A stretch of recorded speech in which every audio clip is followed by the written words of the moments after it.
What's going on, Reds fans, and what's going on, baseball fans? Thank you so much for finding the Locked On Reds podcast. I'm your host, Jeff Carr. I am going through day 2 of being under the weather, so if this sounds weird, that's why. I can't breathe out my nose. But we're going to talk about some Reds baseball. Unfortunately, we have a bad game to talk about, but we're going to talk about it. We're going to put it in the rearview mirror, and we're going to move on because the Reds have a couple of big series this weekend against the NL East, starting down in the ATL. We're going to break that down, and I've got some thoughts about Luis Castillo's legacy. I know that it's a little bit early in his career to be saying that L word, but just kind of looking at where he is right now. We're going to talk about all of that on today's Locked On Reds podcast. Thank you so much for joining me. Before we get into all of that, though, let's do the intro.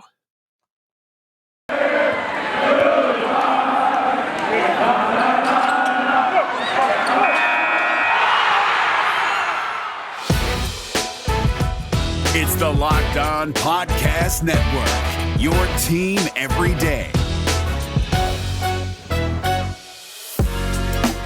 You are Locked On Reds, your daily Cincinnati Reds podcast, part of the Locked On Podcast Network, your team every day. Oh boy, that was a rough night. A rough one-night stand for the Redlegs. They take the walk of shame down to ATL as they end up splitting the Ohio Cup with the Cleveland Indians. Although I did see that Wade Miley was given the most valuable player of the Ohio Cup for pitching his no-hitter. That was awesome to see. But that was not a great night there for the Redlegs. Actually, before we jump into all that, though, if you are brand new to the show, make sure that you are subscribed right here. I appreciate everybody who has subscribed thus far and who's been watching and commenting. You guys are awesome. You guys make this you're the reason that I do this. I love to talk Reds, and the fact that anybody is listening is awesome. Also, follow on your favorite podcasting app. If you can't get me on YouTube, you can also follow me on Twitter at Jeff Carr with 3 Fs and follow the show at Locked On Reds. Also, save the Locked On Reds line number into your phone at 513-549-0159. All right. Last night was a blowout. That was a terrible game. The Reds got destroyed. That's kind of one of those games you almost look at. If you're making a baseball movie about a playoff team, you said this was the game that they realized they weren't invincible, or, something like that. That's kind of what happened. I chalked that up. I thought the Reds were going to score in bunches off of Sam Hedges in what also turned into a bullpen game for the Indians. That didn't happen. They only got 3 runs off of Hedges and a bunch of guys. Well, that's really fun to say when you can't breathe out of your nose. Hedges. Sam, if you're watching, I'm sorry, man. I'm not trying to butcher your name. But and then the flip side happened. Luis Castillo didn't pitch very well at all. In fact, he pitched the way I thought Sam Hedges was going to pitch. I told you to take him 7+ strikeouts and the Reds to win, and that was a bad bet because he got destroyed. And I kind of chalk that up to, you know what? Castillo has been amazing for the better part of 2.5 months, and this was just one of those outings where everything gone wrong. He went back to rough locations, and the balls that were put in play, there were the big inning that the Indians really took off on. There should have been 2 outs right away. Jonathan India booted a ground ball, and Aristides Aquino ranged over. I'm going to stop short of saying that he should have caught that ball, but he made a really good play to even get to the ball, and it bounces right off of his glove. It was a tale that we saw a lot in April and May. Whenever he allowed contact, the defense didn't help him out at all. So with that, the Indians scored in bunches, and it didn't matter because these are still professional hitters. It didn't matter that the Indians' offense had been one of the worst since the second half of the season started. They absolutely feasted yesterday, and it was kind of a get-right game for them. They get back to 500, and Luis Castillo matches his total of earned runs allowed in his second start of August for the entire month of July. That's how good he was in July. He's already matched that earned run total. So unless he pitches shutouts for the rest of the month, he's going to give up more runs in the month of August than he did in July. That's neither here nor there. That's just a number. That's a stat. I wanted to give that to you. And then on the lineup side, guys were getting shut down left and right. And the rookie that the Indians pulled out, Garza, he was absolutely phenomenal. He was just fooling guys. I remember 2 back-to-back at-bats by Nick Castellanos and Joey Votto. Castellanos got fooled on an inside fastball that never looked like it was going to be a strike, but Castellanos tried to swing for it. You even watch, like, he had to completely change his swing to even get near the ball, and he didn't touch it. Completely whiffed. And then Joey, which this was a brilliant pitch by Garza, curveball that hit the lower inside corner, would have been a strike if Joey hadn't swings right through it. And you even saw, like, in the replay, like, I wish I could show it, but like, you saw him swing through it and go, ooh, good pitch. That's exactly what that was. Garza just shut him down, and the Reds never could get any sort of comeback going. They sort of looked lethargic, and you probably could blame the travel plan on that. David Bell did not want them to leave on Sunday. They left Monday morning. They got there on the day of the game.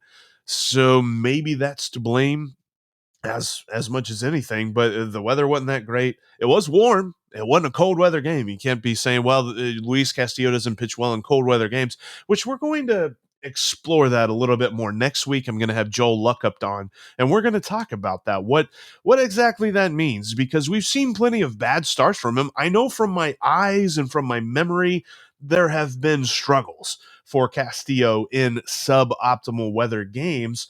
But what do the numbers say? We're going to look at that next week. But just his performance all around, and the Reds as a whole almost looked like they didn't want any part of that game after the big inning by the Indians. And so they ended up losing by a lot, 9-3. And now we head to Atlanta. Let's talk about this series coming up because, number one, I don't like to live in the past, and the past right now is pretty bleak for the Redlegs. They terrible game. Sorry, phone just went off. Had to make sure that was off. Terrible game up in Cleveland for them. See if they can bounce back against an opponent that is still in it. The AL East, or the NL East, is wide open. And the fact that the Braves made some moves, which we actually kind of belabored on the trade deadline show, I think it's going to make this interesting. We'll talk about that here in just a moment. Before we get into all of that, though, I wanted to let you know, we talked about it yesterday. I gave you the tips. They didn't work over at betonline.ag. Sometimes I give you some winning tips. Sometimes I don't. Yesterday I didn't.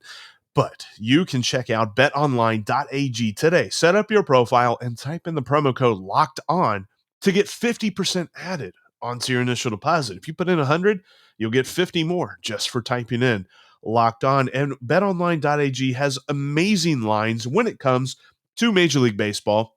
They've got NFL futures. They've got all kinds of stuff pertaining to reality TV. Whether you are into all of that stuff or not, and you're just a sports bettor, you want to make some money off your sports knowledge, check them out today at betonline.ag and type in the promo code Locked On. I love BetOnline.ag. It's the only online sportsbook that I trust, and you should too. Go to betonline.ag. No tip for you today. We'll be back later on this week with some more for you. But for right now, just set up your profile, type in the promo code Locked On, and see what kind of lines you want to jump in on today at betonline.ag with the promo code Locked On. And I forgot to mention earlier as well, today's episode of the Locked On Reds podcast is brought to you by Rock Auto. They have all of the parts your car will ever need, an amazing selection, and reliably low prices. Go to rockauto.com and tell them your pal Jeff sent you by typing in Locked On in the How'd You Hear About Us section. All right, let's talk about the Braves. We're on to Atlanta. We're done with the whole terrible game Monday night in Cleveland. Let's look at game one between the Reds and the Braves. You've got on the mound for the Redlegs, Sonny Gray against just Drew Smyly. Man, almost forgot that. Jeez.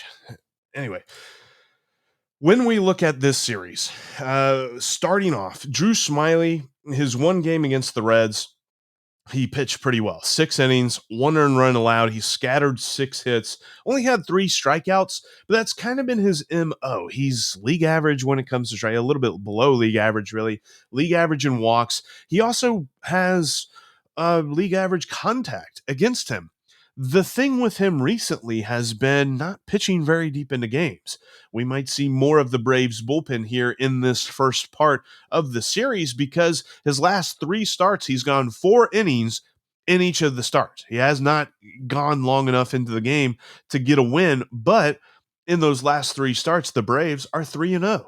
So there's some kind of magic formula that they found out. Even with his last 2 starts against against the Cardinals, he gave up 3 earned runs in 4 innings, and against the Mets, he gave up 3 earned runs in 4 innings. And in both of those games, the bullpen came in and for the final 5 innings allowed no runs to the Mets and 1 run to the Cardinals, and the Braves won. So the formula that they've come out with here in Atlanta during Drew Smyly starts has been interesting. In his last start at home, he went 5 2/3 against the Rays. He did give up 3 runs in that one, but the Rays actually won that game. So how do the Reds bounce back? How do they bounce back from a poor lineup showing in Cleveland, facing another, and really Sam Hinchis isn't even as good as Drew Smyly is. Drew Smyly is a league average lefty, but he's a lefty. And this lineup has shown time and time again that as many games as they've actually gone up on a left-hander, they've also been pretty bad in other games. So how do they bounce back in this one against a guy who, I mean, when you look at his stuff, I mean, you go down his pitch repertoire, he does not throw fast. His average fastball velocity is 92.3. His curveball, which he throws almost as much as his four-seamer, that's only 78 miles an hour. The difference there in velocity is probably what gets hitters, and that's why he's got almost a 40% whiff rate on his curveball. That's pretty much his money maker, though he has given up 9 home runs on that pitch as well. But according to StatCast and everything that shows what's going on with Drew Smyly, he's beginning a little bit lucky. His ERA of 4.5 is almost half a run better than his expected ERA of 4.9. So the Reds should have a good day, right? I mean, I said that against Sam Hinchis, and that really came back to bite me. So I'll stop short of saying they should have a good day. They should just put runs on the board. Just put some runs on the board against this Atlanta side. Atlanta as a whole comes into this really looking to make some hay. This is a series that they need so much as the Reds need. They're in a division chase that is very attainable right now. I mean, you're talking about an Atlanta Braves side that is right within striking distance of the Mets and the Phillies. The Phillies have overtaken the Mets here recently. But I love the fact that this game is going to, or these 3 games are going to be so tightly contested. They always are between the Reds and the Braves. And it's always been annoying because I'm not a big Braves fan. I've told you before, I roomed with a lot of Braves fans in college. So whenever they play the Braves, it just means a little bit more to me personally. But at 2 games over 500, they're currently looking up at the Phillies by 2 games. But that's definitely attainable. I mean, they're not going to be sleepwalking through this series. So the Reds need to be ready to go. The Brewers and Cubs were rained out last night, so the Reds only lost a half game in their loss. They got a doubleheader, and chances are right now, if you're watching or listening to this, that game might, or at least game 1 of the Brewers and Cubs may be already underway. And then in the wild card, the Reds did lose a half game on the Padres last night, or they did lose a game on the Padres last night, who had a win. So both teams have lots to gain, lots to go for in this series. It's funny because Atlanta is far and away going for the division. They are 7 games out of the second wild card spot. So this is all about those 2 games against, or trying to catch up with the Phillies.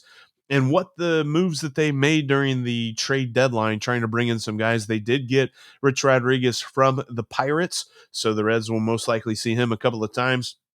And they tried to get some outfield help as well. They went and they got Jack Peterson early to bring into the outfield. And just trying to replace Ronald Acuna Jr. So how does Sonny Gray pitch against this lineup? Because Sonny Gray, your first thought on him is that it's not been so great a season. But his peripherals are going to tell you otherwise. He has been pretty all right at limiting the hard contact and really doing well in other areas. His expected ERA and everything says that he's been getting unlucky. He is still pitching pretty well with his repertoire. The thing that everyone is pointing to with Sonny Gray is a very high batting average on balls in play. There it is again. We talked about it a lot last year pertaining to the lineup and how low it was. Now we're talking about Sonny Gray and how high it is because it's currently sitting at 346, where league average is in the 290s. His career average BABIP is 284. So it's like super high compared to where he normally is. That's why you're looking at his expected numbers. Right now, his ERA sets at 4.44, his expected ERA at 3.53. His XFIP says even more unluckiness has been happening to him. His XFIP is 1.2 runs better at 3.26. So, Sonny Gray, what we've seen recently, the struggles that we've worried about here recently are just due to bad luck. So hopefully we can see him kind of climb on top of that bad luck against the Brewers tonight in Atlanta. All right. Coming up here, I've got some thoughts on where Luis Castillo stands because I don't know if you're like me. I've got, I don't know. I think I might have put too many expectations on him. I think we all do that with our own players. We're going to talk about that here in just a minute. Before we jump into that, though, I wanted to let you know that today's episode of the Locked On Reds podcast is also brought to you by rockauto.com. We mentioned that they're our title sponsor for today. You can check out their website and get your next car part delivered right to your door. rockauto.com has all of the parts that your car will ever need, and they've got an easy to use interface to help you find that part too. Go on there and you can find on their left side, they've got this drop down list of every single car company. You can find yours, find your make, find your model, and you can find exactly the part that you're looking for your car. rockauto.com has all of the parts your car will ever need. They've also got reliably low prices. They're not going to charge a different price to you as they would to a mechanic. Some stores that you go to down the road are going to do just that. rockauto.com doesn't. They have one reliably low price for their parts for every single person. Whether you are a car aficionado looking to restore a classic Chevelle, or you're just trying to get a brake pad for your Honda Civic, they can help you out, and they've got reliably low prices on every single one of their parts. Go to rockauto.com today, and in the checkout section in the How'd You Hear About Us area, type in Locked On to let them know that your pal Jeff sent you from the Locked On Reds podcast. That's rockauto.com, and type in the How'd You Hear About Us section, Locked On. rockauto.com has all of the parts that your car will ever need.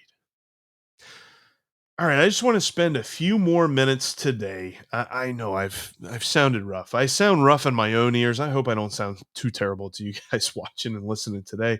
But I want to talk about the legacy of Luis Castillo, La Piedra, because I mean, yesterday was kind of one of those starts that I don't know that too many people are going to look at and be worried about the bigger picture with him. Sorry. But I think that we all understand that there's been plenty of questions about him in bad weather games. And again, we're going to have Joel Luckup on next week. We're really going to dive into that subject. And I'm going to try and look at it too, but it requires lots of maths. And maths are something that really outside of baseball statistics, I'm not very good at. And even in baseball statistics, I'd say I'm like adequate at. So I want to get some dude who's a lot better at that than me to talk about this and really bandy about the subject, because we all have this notion that if the weather ain't good, if it's like cold, and I'm not even talking about like 30s, I'm talking about if it's in the 50s and Luis Castillo's pitching, if it's overcast, if it's rainy, if it's something like that, well, forget about it. You shouldn't pitch Luis Castillo because he's not going to pitch well. I know that I've seen plenty of bad starts with him, but are we forgetting the good? That's a question that I have, and I will ask Joel next week. The thing about this is, though, if you're talking about Luis Castillo to a Reds fan, as opposed to a fan of a team outside of Reds country, I think there's a huge difference. Outside of Reds country, Luis Castillo is looked at as a very good pitcher, a very nice pitcher. He's in the upper echelon of pitchers, but they're probably not thinking of him as elite. Because if you talk to a Reds fan, if you talk to me, I'm going to tell you that Luis Castillo is an elite pitcher. But the more and more that you look at him, if you just try to have an objective eye when it comes to Luis Castillo, are we being fair as Reds fans? It's easy to overrate your own players, and it's kind of easy to harp on your own players as well. See Adam Dunn. I loved Adam Dunn. There's plenty of Reds fans that didn't. But when it comes to Luis Castillo, we're talking about a guy who before the season was one of the favorites to win the Cy Young, and then a month and a half into it, people were wondering if he should be sent down. What does that do to his legacy as a whole? Because when we talk about the best pitchers in the history of the Cincinnati Reds, we talk about Jose Rijo. I talk about Johnny Cueto. I don't know if you bring him up or not. Talk about Tom Seaver. We talk about Mario Soto. We talk about Tom Browning and guys like that. How does Luis Castillo fit into those guys? He's not had a long career as of yet, so it's probably unfair to ask this question, but I'm curious how you feel about where Luis Castillo sits, because there have been so many starts where it is obvious that he has elite stuff. His fastball velocity is crazy. It's through the roof. Wasn't any worse yesterday. That wasn't the reason that you're looking at his start on Monday and saying, boy, he doesn't look as good as he normally was. It had a lot to do with what balls were being put in play and what the defense wasn't doing with it. Sure. But his location was kind of off too. And that's been the key theme in any bad start for Luis Castillo here in 2021. So, does that put him in the upper echelon of Reds pitchers when you look at franchise history? I think he's knocking on that door. I think he's definitely got the stuff to be in that group. His changeup is probably the best changeup that I've ever seen. I mean, Johnny Cueto had a really good changeup as well, and I did not watch Mario Soto or Jose Rijo on a daily basis. I was a little bit young to remember what that looked like, but I believe that they probably had some really good pitches as well. I don't know how he stacks up against them, but I feel like Luis Castillo has a chance that at the end of his tenure as a Redleg, whenever that might be, I know that he was rumored to be in trade discussions this past offseason, but he has the chance to be in that conversation as one of the best Reds pitchers of all time. But where do his struggles in cold weather leave him? Because probably to most people, when you talk about Luis Castillo, you say he is a great pitcher except when the weather is bad. Okay, well, where does he pitch then? Cincinnati.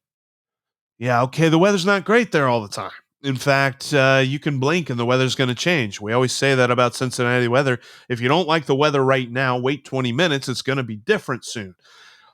How does that work for a guy whose career profile says, well, if the weather's not great, you're not really sure what you're going to get out of him? Plus, when we finally get this Reds playoff team that we've all been waiting for, and if Luis Castillo is a part of that, guess what the weather's like in October in Cincinnati?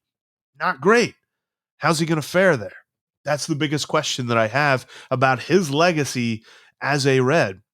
Because I think, and I'm pretty sure some of you listening and watching right now think that Luis Castillo, the man right there, La Piedra, is in the upper echelon of Reds pitchers so far as the franchise history of the Cincinnati Reds are concerned.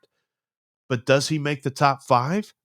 He has a chance to, but he's really got to figure out pitching in bad weather. We're really going to dive into that a lot more. He's pitching again, of course, this weekend, and we'll have Joel Luckup on next week to talk about this, but I'm wondering about where he fits in as he is now a couple of years into his Reds career, as at least firmly entrenched as a member of the starting rotation. What are your thoughts on that? Let me know. The Locked On Reds line, 513-549-0159, or hit me up on Twitter at Jeff Carr with 3 Fs, or drop a comment right here on the YouTube channel. because I'm curious to your thoughts as well.